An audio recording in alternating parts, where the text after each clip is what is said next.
দর্শক, এবার চট্টগ্রামে যেতে চাই। সেখানে রয়েছেন আমার সহকর্মী মামুনুর রশিদ অভি। তার কাছে জানবো সেখানকার অবস্থা। গুড লাক পেনের সফট অয়েল বেসড ইঙ্ক তাই নিখুঁত লেখার আত্মবিশ্বাস। Good luck pen, make your lakh.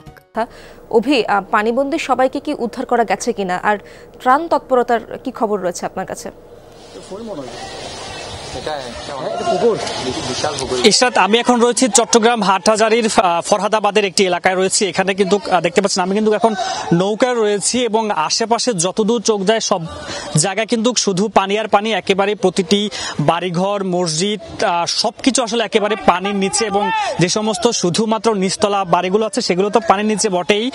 দেখতে পাচ্ছেন নিশ্চয়ই এখন নৌকা করে যে সমস্ত মানুষগুলো বিভিন্ন দোতলা বা তিনতলা ছাদে তারা আশ্রয় নিয়েছেন বা ছাদে বসেছেন, তাদেরকে নেয়ার জন্য কিন্তু এই স্বেচ্ছাসেবক দল তারা কাজ করছেন। এবং এখানে অসংখ্য পরিবার রয়েছে, শত শত পরিবার কিন্তু এই এলাকাটিতে রয়েছে, যারা আসলে গত দুদিন ধরে কিন্তু এখানে আটকা পড়ে আছেন। কেউ কোনো দিকে যেতে পারছেন না। শুকনো খাবার যেটি বলছেন সেটিও কিন্তু অভাব দিয়েছে এবং তাদের কোনো খাবার নেই, কোনো কিছু নেই।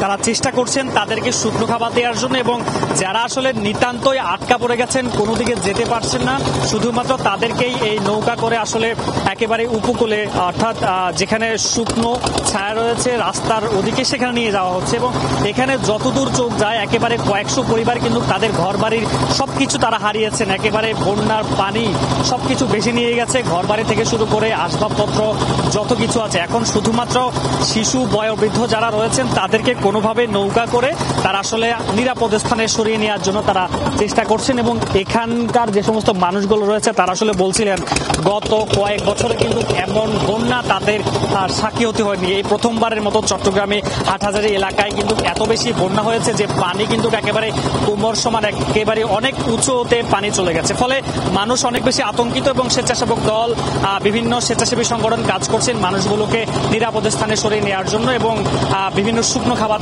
থেকে তারা আসলে দেওয়ার চেষ্টা করছেন। ধন্যবাদ আপনাকে।